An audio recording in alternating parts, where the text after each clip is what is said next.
Hello guys, నా పేరు Maitra welcome to my channel. ఇప్పుడు కారణం మన ఛానల్ సబ్స్క్రైబ్ చేసుకోకపోతే ఇప్పుడు సబ్స్క్రైబ్ చేసుకోండి. పక్కనే ఉన్న బెల్ ఐకాన్ క్లిక్ ఆల్లో పెట్టుకోండి. నా ఫర్దర్స్ మిస్ అవ్వకుండా చూడొచ్చు. చాలా మంది చూస్తున్నారు కానీ సబ్స్క్రైబ్ చేసుకోవట్లేదు. So please try to subscribe and click the bell icon also. So బేసిక్గా మీకు ఇది ఎందుకు పెట్టాను అంటే, ఈ ల్యాప్టాప్ జనరల్గా నేను ఏమనుకుంటున్నానంటే, వన్స్ బిగ్ బాస్ స్టార్ట్ అయిన తర్వాత అంటే అగ్ని పరీక్ష నుంచి కావచ్చు, లేదంటే అప్కమింగ్ అంటే అప్డేట్స్, అగ్ని పరీక్ష అప్డేట్స్ కూడా వస్తుంటాయి కదా, సో వాటి నుంచి కావచ్చు, వాట్ ఎవర్ ఇట్ ఈస్, మొత్తానికి నేను ఏమనుకుంటున్నానంటే, మొబైల్లో స్క్రిప్ట్ చూసుకుంటూ అట్లా పెట్టే కంటే నేను ఏదైతే స్క్రిప్ట్ ఉంటుందో అది మొత్తాన్ని కూడా ఇట్లా ల్యాప్టాప్లో పెట్టుకొని ఇలా వీడియో చేయాలనుకుంటున్నా. సో ఈ కాన్సెప్ట్ బాగానే ఉందా, సో మీకు ఏమనిపించింది అనేది కింద కామెంట్ సెక్షన్లో చెప్పడానికి ట్రై చేయండి. సో ఒకసారి సో ఎలా ఉంది ఏంటి, ఇది బాగానే ఉందా అన్నట్టుగా. అంటే ఇఫ్ ఇన్ కేస్ నాకు బేసిక్ ఇదంతా ఇక్కడ ఉందనుకోండి, నాకు ఇంకొంచెం క్లియర్గా ఉంటుంది కదా నేను చూసుకోవడానికి కానీ దేనికైనా సరే. ఇప్పుడు మొబైల్ ఉంది, మొబైల్లో బేసిక్గా చాలా అంటే చాలా తక్కువ కనబడుతుంది అండ్ మనము ప్రతి డీటెయిల్ని కూడా కవర్ చేయలేం, మిస్ అవ్వచ్చు కొన్ని, ఏదో ఒకటి అవుతుంది. సో అదేదో ఇప్పుడు నేను ఏం చేస్తానంటే, జనరల్గా ఆ స్క్రిప్ట్ ఏదైతే ఉందో అది మొత్తాన్ని కూడా రాయడం అయితే మొబైల్లోనే రాస్తాను, ఎందుకంటే ల్యాప్టాప్లో చూస్తున్నప్పుడు టైపింగ్ ఈజీ ఉంటుంది కాబట్టి. బట్ ఆ రాసిన మొబైల్ మొత్తాన్ని కూడా ఆ మ్యాటర్ మొత్తాన్ని తీసుకొని వచ్చి ఎయిదర్ మెయిల్ త్రూ కానీ లేదంటే ఇంకేదైనా వేరే మెథడ్లో కానీ మొత్తం ఆ టెక్స్ట్ మొత్తాన్ని కూడా దీనికి ట్రాన్స్ఫర్ చేసుకొని, సో ఇక్కడ నేను చూస్తూ ఇక్కడ మాట్లాడతా, సో దట్ ఇది కొంచెం ఈజీగా ఉంటుంది, క్లియర్ కట్ ఉంటుంది మొత్తం అంతా కూడా. సో అలా అనిపించింది నాకు. సో అందుకే మీ ఒపీనియన్ ఏంటో చెప్పండి ఒకసారి కింద కామెంట్ సెక్షన్లో. సో ఈరోజు మన వీడియో టాపిక్ వచ్చి బిగ్ బాస్ గురించి, most underrated contestants in Telugu big Boss అనమాట. జనరల్గా అంటే అండర్ రేటెడ్ అన్న పేరు ఎప్పుడు వస్తుంది తెలుసా, వాళ్ళకి రావాల్సిన పొజిషన్ కంటే ఇంకా తక్కువ పొజిషన్ వచ్చినప్పుడు. అంటే it's not about winnowing, it's not about runners, it's not about top 5. ఎంత అంటే ఇప్పుడు బేసిక్గా ఫస్ట్ 2 వారాల్లోనే ఎలిమినేట్ అయిపోవచ్చు, కానీ బేసిక్గా ఆ contestant deserves to be in better position అనమాట. సో అలా సో అండర్ రేటెడ్ అనేది ఆ కేటగిరీకి వస్తుంది. సో ఇప్పుడు ఇది నా ఒపీనియన్ మాత్రమే ఇప్పుడు నేను ఈ వీడియోలో చెప్పేది. సో మీ ఒపీనియన్ ఏంటనేది మీరు కామెంట్ సెక్షన్లో చెప్పండి. అంటే నా లిస్టు ప్రకారంగా నేను ఒక 10 పేర్లు చెప్తాను నా అండర్ రేటెడ్. ఇవి ఒకవేళ 10 కంటే ఎక్కువ మంది ఉంటే పార్ట్ 2 చేస్తాను. బట్ జనరల్గా ఇది ఇప్పుడు ఈ లిస్ట్లో 10 మంది పేర్లు అయితే చెప్తాను. ఈ 10 మంది కూడా నాకు అనిపిస్తారు వీళ్ళు చాలా అండర్ రేటెడ్ అని చెప్పి నాకు అనిపిస్తుంది నాకు. సో నేను 9th సీజన్ నుంచి వెనక్కి వెళ్తూ వస్తాను.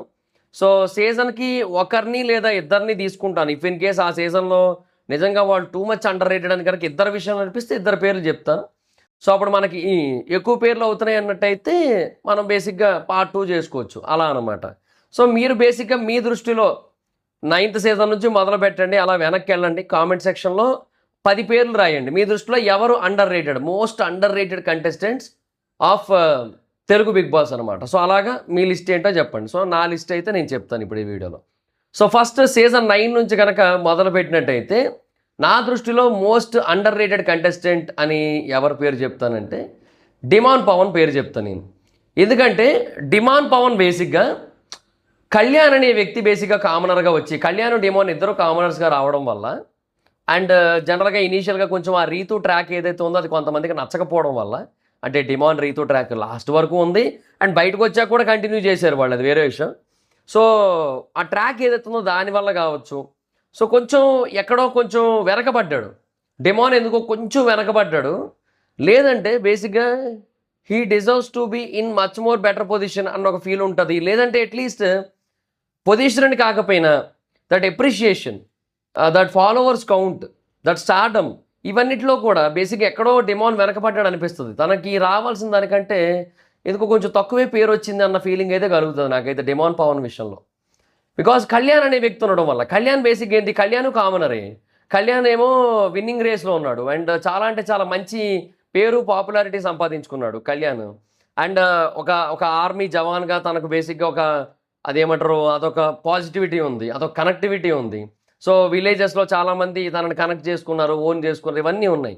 సో కళ్యాణ్ అక్కడ ఉండడం వల్ల ఆ ప్లేస్లోకి అంటే ఆ టైప్ ఆఫ్ కనెక్టివిటీ, ఆ టైప్ ఆఫ్ ఓన్ చేసుకునే తీరు, ఇవన్నీ కూడా బేసిక్గా డిమాన్ పవన్ కూడా రావాల్సి ఉంది. బట్ డిమాన్ పవన్ అవన్నీ మిస్ అయిపోయాడు అనేది నా strong feeling, just because of Kalyan ఉండడం వల్ల. ఇంకా తప్పని మనం అనలేము, కాకపోతే మిస్ అయ్యాడు కదా అనేది నా పాయింట్ అనమాట. సో మీరేమంటారు? సో లాస్ట్ సీజన్లో నాకు ఒకరి పేరు అనిపిస్తుంది, ఇంకొకరి పేరు కూడా ఉంది నాకు. ఎవరు? సంజన గారు. సంజన గారు ఎందుకంటానంటే జనరల్‌గా ఆవిడ మొదటి నుంచి కూడా ఒక కైండ్ ఆఫ్ గేమ్ ఆడింది ఆవిడ. సో, ఆవిడ వల్ల బేసిక్‌గా 'బిగ్ బాస్' సీజను ఒక టర్న్ తీసుకుంది. జనరల్‌గా ఒకటి చెప్తా చూడండి. సంజన గారు చేసింది తప్పు అని మనం అందరం అనుకుంటాం. ఏమని? ఇప్పుడు ఈళ్ళ కోసం ఇన్ని గుడ్లు ఇచ్చారబ్బా! మొత్తం 15 మంది ఉన్నారనుకుందాం పోనీ. 15 మందికి 30 గుడ్లు పంపించారు. మనిషికి 2 చొప్పున. ఆవిడ బేసిక్‌గా ఆవిడ 2 గుడ్లు తినేసి ఇంకో గుడ్డు కూడా తినేసింది. మొత్తం 3 గుడ్లు తినేసారు అనుకుందాం ఫర్ ఎగ్జాంపుల్. సో, అప్పుడు చాలామంది ఆవిడ చేసిన తప్పు ఇగ బేసిక్‌గా మరి ఇంకొకరి గుడ్డు తినేస్తే ఎలాగా? సో, వాళ్ళకి గుడ్లు ఉండాలి కదా! వాళ్ళకి లేకపోతే ఎట్లాగా? సో, ఈవిడ గురించి ఈవిడ ఆలోచించుకుంది. స్వార్థం చూసుకుంది. సెల్ఫిష్ ఈవిడ, స్వార్థపరురాలు ఇట్లాంటి మాటలు చాలా వచ్చాయి యాక్చువల్లీ. కానీ ఒక family lady point of view నుంచి ఆలోచించండి. అంటే ఒక ఫ్యామిలీ లేడీ అంటే మన అమ్మ కావచ్చు, లేదంటే పెళ్ళయి పిల్లలు పుట్టిన మన అక్క కావచ్చు, లేదంటే మన అత్త కావచ్చు, లేదంటే మన పిన్ని కావచ్చు, లేదంటే మన అమ్మమ్మే కావచ్చు, ఎవరైనా కావచ్చు, నానమ్మ కావచ్చు, ఎవరైనా కావచ్చు. సో, వీళ్ళ పాయింట్ ఆఫ్ వ్యూ నుంచి ఒకసారి ఆలోచించండి. వాళ్ళకి బేసిక్‌గా పిల్లలు పుట్టిన తర్వాత సంజన గారు బేసిక్‌గా 5 నెలల బేబీని వదిలేసి వచ్చారు. సో, పిల్లడు పుట్టి 5 నెలలు అవుతుంది ఆవిడకి అంతే కదా! సో, అంటే డెలివరీ అయ్యి పిల్లడు పుట్టి అంటే వేరే బేబీకి ఏజ్ ఎక్కువే అనుకుంటా. బట్ ఈ బేబీకి సో డెలివరీ అయ్యి 5 మంత్స్ అవుతుంది అంతే. సో, పోస్ట్ డెలివరీ సింప్టమ్స్ కొన్ని ఉంటాయి. Too much ఆకలేస్తది. డెలివరీ టైంలోనే అంటే ప్రెగ్నెన్సీ టైంలోనే అలాగే ఆకలేస్తది. అండ్ డెలివరీ తర్వాత కూడా గట్టిగా ఆకలేస్తుంటది. అవునా? సో, ఇలాగా బీభత్సంగా ఆకలేయడం అనే కాన్సెప్ట్ మనకెవరికీ అర్థం కాదు. సోషల్ మీడియాలో ఉన్న మగవాళ్ళకి అర్థం కాదు. లేదంటే పెళ్లి గాని అమ్మాయిలకు కూడా అర్థం కాకపోవచ్చు. సో, ఇట్లాంటివి కొన్ని ఉంటాయి. సో, బట్ పెళ్ళైన లేడీస్‌కి ఇవన్నీ అర్థమవుతాయి. సో, వాళ్ళు బేసిక్‌గా సంజన గారిని తప్పు పట్టరు. వాళ్ళు ఆలోచిస్తారు. నిజమే కదా! మనకే ఆకలేస్తది కదా! మనం ఎన్నో సార్లు ఇలాగా టైం కాని టైంలో ఆకలేయడాన్ని నోటీస్ చేశాం కదా! ఒక 6 నెలలు, సంవత్సరం దాకా అలాగ ఇబ్బంది అయింది కదా మనకి అని చెప్పి అనుకుంటారనమాట. సో, జనరల్‌గా ఇలా ఆలోచిస్తారు యూజువల్లీ. ఓకే. సో, అదొకటి ఉంటది ఎంత కాదన్నా సరే. సో, ఆ బేసిస్ మీద ఆలోచిస్తే మటుకు డెఫినెట్‌గా సంజన గారికి లేడీస్ నుంచి చాలా మంచి సపోర్ట్ అయితే వస్తది. అలా ఆలోచిస్తే మరి ఎంతమంది ఆలోచించారో నాకు తెలీదు. కానీ ఆలోచించారని అనుకుంటున్నాను నేను. సో, ఆవిడ కంటెంట్ ఏదైతే ఉందో అంటే ఆవిడ బేసిక్‌గా గుడ్డు తినేసి సైలెంట్‌గా గుడ్డుగాడిలా కూర్చుంటది ఆవిడ పక్కన. సో, మొత్తం రచ్చ రచ్చ అయిపోతుంటది ఈ లోపల. సో, ఇదంతా కూడా చూస్తే ఒకటనిపిస్తది. సీజన్ 9కి అంత పాపులారిటీ రావడానికి, గుడ్డు పోయిందా అని మీమ్స్ రావడానికి, వీటన్నిటికి కూడా సంజన గారు కీ రీజన్ గదా! So, she deserves much more ఏమంటారు limelight. She deserves much more limelight. కానీ రాలే అన్‌ఫార్చునేట్‌లీ. సో, సీజన్ 9లో ఆవిడ ఏ పొజిషన్‌లో ఎలిమినేట్ అయ్యారో నాకు ఎగ్జాక్ట్‌గా గుర్తులేదు నాకు. సో, అంటే ఇఫ్ ఇన్ కేస్ నాకు తెలిసి లాస్ట్ 6థ్ ప్లేస్ అనుకుంటున్నాను నేనైతే. ఒకవేళ if in case I'm wrong I'm sorry. But అంటే నాకైతే ఐడియా లేదు. అందుకని చెప్తున్నా. అంటే గుర్తులేదు. అది చూశాను మొత్తం అంతా గానీ, ఏమైనా టాప్ 5ని గుర్తుపెట్టుకున్నంతలాగా గుర్తుపెట్టుకోలేం కదబ్బా! ఓకే. 5థ్ ప్లేస్‌లో ఉన్నారు ఈవిడ. ఓకే. ఓకే. సో, ఇది చూడండి వికీపీడియా ఓపెన్ చేశా నేను. డిమాండ్ పవన్‌ని తెలుగులో ఏమని రాశాడో తెలుసా ఇక్కడ? రాక్షస పవన్ అట. విజేత, రన్నర్ అప్, రెండో రన్నర్ అప్ నడిచి ఎళ్ళాడు. ఇది తీసుకుపోయారని చెప్పి. సూట్ కేస్ దానికి నడిచి ఎళ్ళాడని రాశారు. సో, 4వ రన్నర్ అప్ అనమాట. సో, 19వ రోజు ఎళ్ళిపోయిన ఆవిడ 105వ రోజు ఎళ్ళారనమాట. సో, అలాగా 4థ్ రన్నర్ అప్ అయ్యారు సంజన గారు. So, but she deserves much more appreciation. ఆవిడ బేసిక్‌గా 5థ్ ప్లేస్‌లో ఉన్నది గానీ, ఎందుకో ఆవిడకి అంత పాపులారిటీ వచ్చిన ఫీలింగ్ అయితే రాలేదు నాకు. ఆ అప్రిషియేషన్ గానీ, ఆ రీచ్ గానీ, అదెందుకో నాకు ఆవిడలో అంతగా కనబడలేదు నాకైతే మటుకు. ఇప్పుడు బయట కూడా ఆవిడ పెద్దగా కనబడట్లేదు మీరు బాగా గమనించినట్టయితే. సీరియస్‌లీ నాకు సంజన గారు ఎక్కడ అంతగా కనబడలేదు. ఆవిడకంత క్రేజ్ కూడా ఉన్నట్టు నాకైతే అనిపించలేదు. సరే. ఓకే. మొత్తానికైతే ఈ సీజన్ నుంచయితే నాకు లాస్ట్ సీజన్‌లో అయితే ఇద్దరు పేర్లు కనపడ్డాయి. డిమాండ్ పవన్ అండ్ సంజన గారు. ఇక ఇమాన్యుయల్‌కి కావచ్చు, లేదంటే తనూజకి కావచ్చు, కళ్యాణ్‌కి కావచ్చు, they got their appreciation. They got their reach అనమాట. వాళ్ళకి బానే ఉంది. వాళ్ళకంతా బానే ఉంది. బట్ వీళ్ళిద్దరికీ ఎందుకో అంత ప్రాపర్‌గా రాలేదని ఫీల్ అవుతాను నేను ఇప్పటికీ కూడా. తర్వాత సీజన్ 8. సీజన్ 8 కంటెస్టెంట్లు నాకు కొంతమందే గుర్తున్నారు. అందరూ గుర్తు కూడా లేరు. బేసిక్‌గా అది అంత దారుణంగా ఉంటది ఆ సీజను. నిఖిల్ గుర్తున్నాడు. గౌతమ్ గుర్తున్నాడు. గౌతమ్ అండర్ రేటెడ్ కాదు. గౌతమ్ బేసిక్‌గా ఓవర్ రేటెడ్. బేసిక్‌గా నేను ఒక వీడియో చేస్తాను నెక్స్ట్ వీడియో ఒకటి. దాంట్లో ఎందుకు గౌతమ్ ఓవర్ రేటెడ్ అనేది చెప్తాను. సో తర్వాత ఎవరున్నారు? ప్రేరణ, పృథ్వీ, యష్మి, ఇంకెవరున్నారు? తేజ, ఎవరో కొంతమంది ఎక్స్ కంటెస్టెంట్లు కూడా వెళ్ళినట్టు ఉన్నారు కదా. సో ఏమో మరి ఇక నాకు ఏందో చెప్తున్నానా, అలా ఉంది పరిస్థితి, షో పరిస్థితి. గుర్తు కూడా లేదు అసలు కంటెస్టెంట్ల పరిస్థితి కానీ ఏందో మొత్తం అలా ఉంటుందిలేండి. కొన్ని సీజన్లు అంతే, ఇంకా మనం ఏం చేయలేము. సో సీజన్ 8 విష్ణుప్రియ, రోహిణి వీళ్ళందరూ రీఎంట్రీ కదా. నాకు బేసిక్గా రోహిణి గారి విషయంలో అప్పుడప్పుడు అనిపిస్తుంది నాకు, ఆవిడ కొంచెం అండర్ రేటెడ్ కంటెస్టెంట్ అని చెప్పి. అంటే సీజన్ 3లో ఆవిడ మొదటిసారి వచ్చినప్పుడు కూడా నాకు ఆవిడ అండర్ రేటెడే అనిపిస్తుంది. నాకు ఆవిడ ఎందుకో తెలియదు, నాకు పర్సనల్గా అట్లా అనిపిస్తుంది నాకు. ఏమో నాకంటే సీజన్ 3లో ఆవిడ ఎక్కువ రోజులు లేరు, అప్పుడు కూడా ప్రాపర్గా సపోర్ట్ కానీ అంటే బిగ్ బాస్ పరంగా ఆవిడకి రావాల్సినంత హైప్ రాలేదనిపిస్తుంది నాకు. తేజకు కూడా బాగానే వచ్చింది, మా టేస్టీ తేజకి. సో బేసిక్గా ఆవిడ చాలా మంచి పర్ఫార్మర్, చాలా మంచి టాస్క్ ప్లేయర్, చాలా మంచి ఎంటర్టైనర్ అన్నీ ఉన్నాయి, కానీ ఆవిడ పేరు రాలే. ఆవిడ బేసిక్గా జబర్దస్త్ నుంచో లేదంటే వేరే షోస్ నుంచో కామెడీ పరంగా, లేదంటే ఇప్పుడు ఏవో చిన్న మూవీస్ అవి చేయడం, ఆవిడ యూట్యూబ్ ఛానల్ పరంగా వీటి పరంగా ఆవిడకి రికగ్నిషన్ అదంతా బాగానే వచ్చింది, కానీ ఎక్కడో బిగ్ బాస్ పరంగా కూడా ఆవిడకి రావచ్చు అనిపిస్తుంది నాకైతే, బట్ రాలే. ఇక పృథ్వీ, తేజ, యష్మి, హరితేజ, గంగవ్వ, నయని, మెహబూబ్, మణికంఠ, అండ బ్రహ్మాండ కోటి, అఖిల పరిపాలన, పూరణ జగత్కారణ, సీత, నైనిక, ఆదిత్య, సోనియా, అభయ్, శేఖర్, బేబక్క ఎవరు ఏమో గుర్తు కూడా లేరు, ఏమోనయ్యా అసలు ఎవరెవరో కూడా తెలియట్లేదు. సరే ఓకే, ఈ సీజన్లో నాకైతే రోహిణి గారు ఫ్రమ్ సీజన్ 3 అండ్ సీజన్ 8 నాకు అలా అనిపించారు. నాకైతే ఓకే, ముగ్గురు అనిపించారు నాకు ప్రస్తుతానికైతే. ఇంకా సీజన్ 7 కనుక చూసుకున్నట్టయితే ప్రశాంత్, అమర్దీప్, శివాజీ గారు, ఆయనకు ఆల్రెడీ బాగా పేరు ఉంది, యావర్, ప్రియాంక, అర్జున్ కాదు, శోభ, గౌతమ్, రతిక, అశ్విని, బోలే, తేజ, సందీప్, పూజ, నయని, శుభశ్రీ, దామిని, షకీల, కిరణ్ రాథోడ్. లేదు, నాకు బేసిక్గా సీజన్ 7లో ఎవరు కూడా అండర్ రేటెడ్ అనిపించట్లే నాకైతే మటుకు, నాకైతే అనిపించట్లా. సీజన్ 7లో ఎవరు లేరు. సీజన్ 6 రేవంత్ ఓవర్ రేటెడ్కి వస్తాడు, మాట్లాడదాం నెక్స్ట్ వీడియోలో. ఇంకా ఉన్నారులేండి ఓవర్ రేటెడ్ చాలామంది ఉన్నారు, మాట్లాడదాం. సో శ్రీహాన్ కాదు, కీర్తి, ఆదిరెడ్డి గారి గురించి బిగ్ బాస్ స్పాట్లైట్ వీడియో చేస్తా అన్నా కదా, అంటే సీజన్ 6 గురించి చేస్తా అన్నా కదా. బేసిక్గా ఇప్పుడు 9 ఎపిసోడ్లు అయ్యాయి నాకు బిగ్ బాస్ స్పాట్లైట్. సో ఇంకా నెక్స్ట్ ఒకటే చేస్తా, 10వ, అది ఆదిరెడ్డి గారి గురించి. సో అగ్ని పరీక్ష స్టార్ట్ అవ్వడానికి ముందు చేస్తా. సో ఇంకెందుకు, ఈ సీజన్కి 10 ఎపిసోడ్ చాలు. నెక్స్ట్ సీజన్కి కావాలంటే ఈ నెక్స్ట్ సీజన్లో టాప్ 10 ఎవరైతే ఉన్నారో వాళ్ళ గురించి చేసుకొని ఇంకెవరైనా ఒక 5 కంటెస్టెంట్ గురించి చేద్దాం, మోస్ట్లీ అంతే.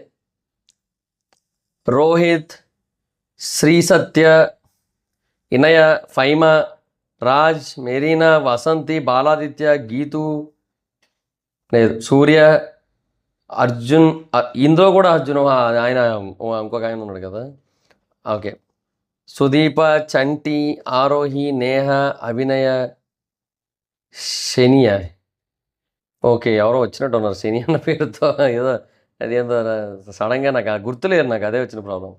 సరే సీజన్ 6లోనే ఎవరు లేరయ్యా. Season 5 Sriramachandra is the one of the most underrated contestant in Telugu big Boss history అని చెప్పి నాకు చాలా గట్టిగా అనిపిస్తుంది. కానీ అలా అనిపించిన వెంటనే నెక్స్ట్ మినిట్లో బాస్ మరి నేను అని చెప్పి మానస్ వస్తాడు. ఎందుకంటే వాళ్ళిద్దరూ ఒకటే సీజన్ ఉన్నారు, మోస్ట్ అండర్ రేటెడ్ కంటెస్టెంట్లు భయ్యా, నిజంగా చెప్తున్నా. చాలా అంటే చాలా తోపు కంటెస్టెంట్లు అబ్బా వాళ్ళైతే మటుకు, నిజంగా వాళ్ళంత తోపు కంటెస్టెంట్లు అసలు లేరనిపిస్తుంది భయ్య అసలు. కానీ అన్ఫార్చునేట్లీ దే డోంట్, అంటే వాళ్ళిద్దరికీ కూడా రావాల్సిన హైప్ రావాల్సిన రికగ్నిషన్ రాలే. మానస్ ఏవో సీరియల్ చేసుకుంటున్నాడు, ఇప్పుడు ఏదో బ్రహ్మముడి వల్ల వచ్చిన పాపులారిటీ కూడా బిగ్ బాస్ వల్ల రాలేదు కదా మానస్కి. సో ఏం చెప్తాం ఇంకా. So Sreeramachandra and Maanas, these two are one of the most most most underrated contestants అబ్బా. పాపం అనిపిస్తుంది తెలుసా నాకు వాళ్ళిద్దరిని చూసినప్పుడు. వాళ్ళు పెట్టిన ఎఫర్ట్స్, వాళ్ళు వాళ్ళు ఆడిన విధానం, వాళ్ళ గేమింగ్, వాళ్ళ మాట తీరు, వాళ్ళ పర్ఫార్మెన్స్, వాళ్ళ టాస్క్, వాట్ నాట్ ఎవ్రీథింగ్ అసలు. కానీ ఏం చెప్తాం ఇంకా. శ్రీరామచంద్ర ఏమో ఒక్కడైపోయాడు పాపం, మానస్ ఏమో ఫ్రెండ్షిప్లో బలైపోయాడు, అట్లా అనమాట.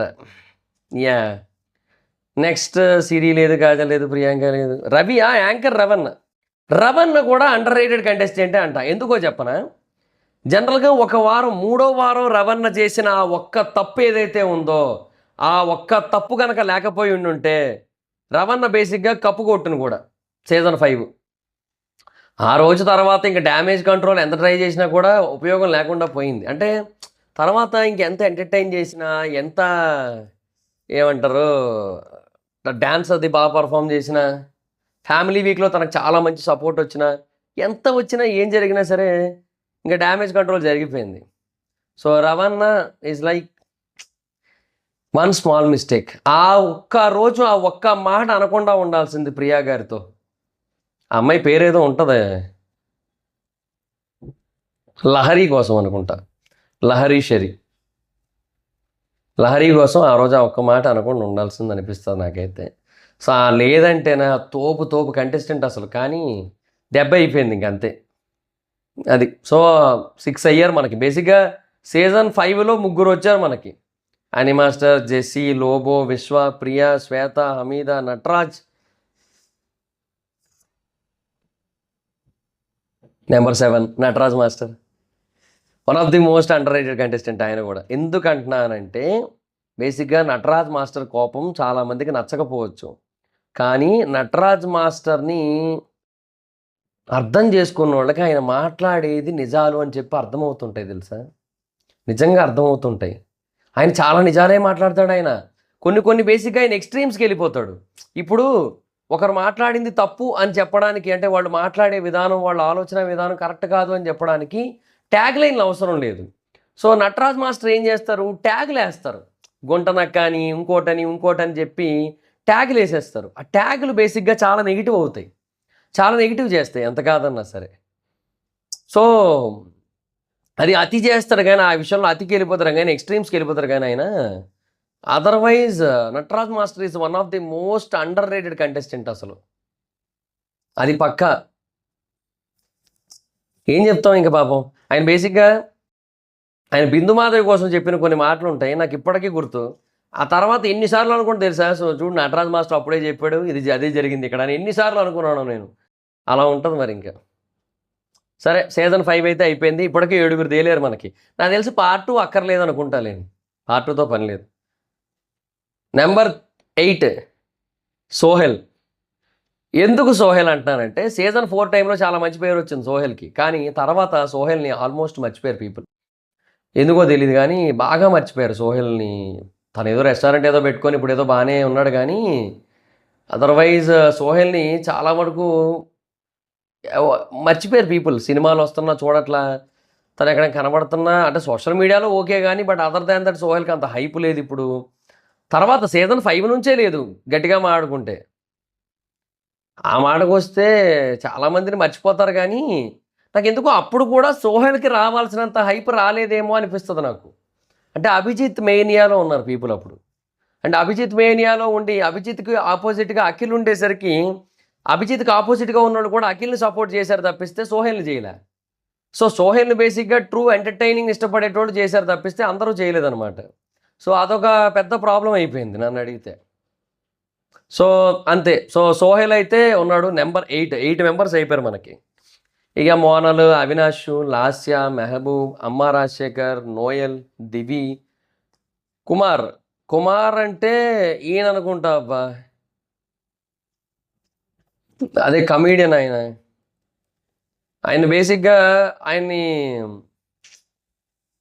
మధ్యలో ఏమంటారు వైల్డ్ కార్డ్ ఎంట్రీ ఆయన పేరు కుమార్ కాకుండా పక్కన ఏదో ఉంటుంది, అది గుర్తురాట్లే. ఇందులో బేసిక్గా ఈడు ఓన్లీ ఇంగ్లీష్లో ఇవ్వడం వల్ల తెలియట్లేదు, కానీ ఆయన బేసిక్గా అదే కొన్ని కామెడీ మూవీస్లో చేశాడు కదా ఆయన. ఆయన ఇప్పుడు ఏందో మిస్ అయిపోయాడు, ఇప్పుడు పెద్ద కనబట్లేదు కూడా ఆయన. కుమారవర్మ కాదు, కుమారవర్మ అంటే బాహుబలిలో క్యారెక్టర్ పేరు కదా, ఓకే అది కాదు, ఏదో సంథింగ్ నాకు గుర్తురాట్లే. కానీ ఆయన బేసిక్గా ఆయన కూడా చాలా డెజర్వ్డ్ కంటెస్టెంట్, అండర్ రేటెడ్ కంటెస్టెంట్ కూడా అంటాను. ఎందుకంటే ఆయన ఇంకా ఉండొచ్చు యాక్చువల్లీ హౌస్లో, బట్ ఏమో ఎక్కడో మిస్ అయ్యారు. పీపుల్ కూడా అర్థం చేసుకోవడంలో మిస్ అయ్యారు ఎక్కడో ఆయన్ని. ఎక్కడో ఏదో జరిగింది, సంథింగ్ ఈజ్ రాంగ్ అన్నట్టు ఉంటుంది ఆయన విషయంలో. ఆయన పేరేంది పూర్తిగా స్ట్రైక్ అవ్వట్లా. సర్లే కుమార్ మొత్తానికి సినిమాల్లో చేశాడు ఒకప్పుడు, ఈ మారుతి గారి మూవీస్లో చేశాడు. సో దాంట్లో బాగానే ఫన్ అయితే జనరేట్ అయ్యేది. బట్ ఇప్పుడు ఆయన ఏందో ఆ తర్వాత కంటిన్యూ చేయలేదు అట్లా, ఏమో మరి ఇంకా. సో ఓకే, సో అట్లాగా 8 మెంబర్స్ అయ్యారు. బట్ ఇంకా కుమార్ గారి ప్లేస్లో ఇంకెవరినైనా పెట్టచ్చు, ఎందుకంటే 100% అండర్ రేటెడ్ అనను నేను. అంటే ఆయనకి రావాల్సినంత ఛాన్స్ రాలేదు ఆయనకి, అది ప్రాబ్లం, అంతమించి ఇంకేయట్లేదు. సీజన్ 3 విషయానికి వస్తే వరుణ్ సందేశ్ విషయంలో నాకు అలా అనిపిస్తుంది నాకు. ఎందుకంటే వరుణ్ సందేశ్ బేసిక్గా చాలా అంటే చాలా జమ్ ఆఫ్ ఏ కంటెస్టెంట్ అబ్బా, జమ్ ఆఫ్ ఏ హస్బెండ్ అన్న ఫీల్ కూడా ఉంటుంది యాక్చువల్లీ. కానీ తనకి రావాల్సినంత క్రేజ్ కానీ రావాల్సినంత ఎప్రిషియేషన్ కానీ రాలే.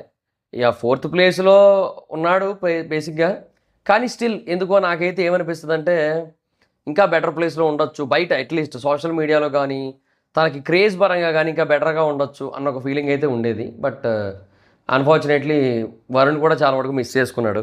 బేసిక్గా వరుణ్ వితిక ఇద్దరు వచ్చారు. వితికాకి బేసిక్గా ఎందుకో కొంచెం అంతగా ఆడియన్స్ యాక్సెప్ట్ చేయలే. సో వరుణ్కి అది కొంచెం ఎఫెక్ట్ అయింది. లేదంటే వరుణ్ ఒక్కడే వచ్చి ఉంటే కొంచెం వేరేగా ఉందేమో అన్న ఒక ఫీలింగ్ అయితే ఉంటుంది నాకైతే. సో రోహిణి గారి కోసం ఆల్రెడీ చెప్పాను కాబట్టి మళ్ళీ ఇంకా ఏముండదు కానీ. సో ఇంకా మహేష్, జ్యోతి, అలీ రేజా, పునర్నవి, భూపాలం, హిమజ, శిల్ప, ఆశు, రోహిణి, తమన్నా సింహాద్రి. అమ్మో బాబోయ్, రవికి చుక్కలు చూపించింది ఆ సీజన్ 3. ఈవిడ పేరు చూడగానే నాకు ఆ విజువల్ స్ట్రైక్ అయితే నాకు మొత్తం రవిది తమన్నాది అది ఏదైతే ఉంటుందో ఆ గొడవలు అవి గుర్తొస్తే అలా ఎలా ఉండదు, మామూలుగా కాదు అన్నట్టు ఉంటుంది మొత్తం. సరే ఓకే, అయితే ఇంకా సీజన్ 3లో ఇంకెవరు లేరు యాక్చువల్గా. ఇప్పటికి 10 మెంబర్స్ అయితే అయిపోయారు వరుణ్తో కలిపి. కాకపోతే అదే ఇందాక నేను కుమార్ గారిది కొంచెం హోల్డ్లో పెట్టా కదా, సో ఇంకెవరైనా ఉంటారేమో అని చెప్పి చూద్దామని వెయిటింగ్ నేను. So season 2 Tanish, Deepthi, Samrat, Roll Rida, Amit, Shyamala, Nutan Naidu, Ganesh, Pooja, Deepthi, Babu Gogineni, Nandini, Tejaswini, Bhanusree, Kireeti, Sanjana. Nobody is there. అంటే వాళ్ళు ఎవ్వరూ కూడా అంత బెటర్గా అనిపించలేదు నాకు. సీజన్ 1 హరితేజ, నవదీప్, అర్చన, దీక్ష. నవదీప్కి బాగానే పేరు వచ్చింది. సో ప్రిన్స్, ముమైత్, ధన్రాజ్, కార్తిక, కల్పన, మహేష్, సమీర్, మధుప్రియ, సంపూర్ణేష్, జ్యోతి ఎవరు లేరు. సో బేసిక్ అంతే. అయితే కుమారన్న పేరు లిస్ట్లో కంటిన్యూ అవుతుంది అయితే. సో ఆ 10 మందే. సో ఒకసారి గుర్తు చేసుకోండి మళ్ళీ నేను ఎవరెవరి పేర్లు చెప్పానో. బేసిక్గా అంటే నేను మొత్తం అన్నీ చూసుకుంటూ చెప్తూ వచ్చా కదా, సో ఒక ఫ్లోలో ఇలా. సో ఇది బేసిక్గా జెన్యున్ ఫీడ్బ్యాక్ ఇది, ఎందుకంటే నేనేమి స్క్రిప్ట్ ఏం అనుకోలే, ఏం పేర్లు ఏం రాసుకోలే, జెన్యున్గా మొత్తం వికీపీడియా ఓపెన్ చేసి కంటెస్టెంట్ల పేర్లు చూసుకుంటూ అలా వెళ్ళాను నేను. సో నాకు అది జెన్యున్ ఫీలింగ్స్ బయటకు వచ్చినాయి నాకు. అందుకే అంటే స్క్రిప్ట్ ఉంటే ఏంటంటే ముందే ఆలోచించుకుంటాం కదా, సో ఆన్ కెమెరా ఆలోచించుకోవడానికి అవ్వదు, కానీ ఇక్కడ ఆన్ కెమెరా ఆలోచించుకుంటూ చెప్పాను నేను. సో అందుకనమాట. సో ఇది నాకు అనిపించిన లిస్ట్. ఒకటి డిమాండ్ పవన్, సంజనయ్ గారు. తర్వాత సీజన్ 8లో నేను రోహిణి గారి పేరు చెప్పా. సీజన్ 7లో ఎవరి పేరు చెప్పలే. సీజన్ 6లోనే ఎవరి పేరు చెప్పలే. సీజన్ 5లో 4 పేర్లు చెప్పా. శ్రీరామచంద్ర, మానసు, రవి, నటరాజ్ మాస్టర్ 4 పేర్లు చెప్పా. సీజన్ 4 సోహెల్ పేరు చెప్పా 8. సీజన్ 4లోనే కుమార్ గారి పేరు చెప్పా 9. సో సీజన్ 3లోనేమో వరుణ్ సందేశ్ పేరు చెప్పా 10. సో ఈ 10 మంది నాకైతే అండర్ రేటెడ్ కంటెస్టెంట్లు అనిపిస్తారు. సో నెక్స్ట్ ఒక వీడియోలో మనం వీలైతే 10 మంది ఓవర్ రేటెడ్ కంటెస్టెంట్ల గురించి మాట్లాడుకుందాం. అంటే వాళ్ళు ఆ పొజిషన్కి అనర్హులు, కానీ దే గాట్ ద పొజిషన్ అన్న ఒక ఫీలింగ్ ఉంటుంది చూసారా. సో అలాంటి వాళ్ళని నాకు అనిపించిన దాన్ని బట్టి చెప్తాను నేను. అది నేను అదే ఇంకా వ్యాలిడ్, అదే జెన్యూన్, అదే 100% అని చెప్పను కానీ నాకు అనిపించిన దాన్ని బట్టి చెప్తాను నేను. సో నెక్స్ట్ ఆ వీడియో చేస్తా. So that's guys. So me list ఏంటో చెప్పండి, మోస్ట్ అండర్ రేటెడ్ కంటెస్టెంట్స్. నా లిస్ట్ కరెక్ట్ అనిపించిందా మీకు, అది కూడా చెప్పండి కింద. ఈ వీడియో మీకు నచ్చితే లైక్ చేసి వీడియోని షేర్ చేయండి. So that's guys, this the video. ఇప్పుడు ఎవరైనా మన ఛానల్ సబ్స్క్రైబ్ చేసుకోకపోతే ఇప్పుడే సబ్స్క్రైబ్ చేసుకోండి. పక్కనే ఉన్న బెల్ ఐకాన్ క్లిక్ ఆల్లో పెట్టుకోండి, నా ఫర్దర్స్ మిస్ అవ్వకుండా చూడొచ్చు. చాలా మంది చూస్తున్నారు కానీ సబ్స్క్రైబ్ చేసుకోవట్లేదు. So please try to subscribe, click the bell icon also. Instagram ID అవసరం అయితే అక్కడ వచ్చి ఫాలో అవచ్చు. Thank you so much. By by. Next video. By by.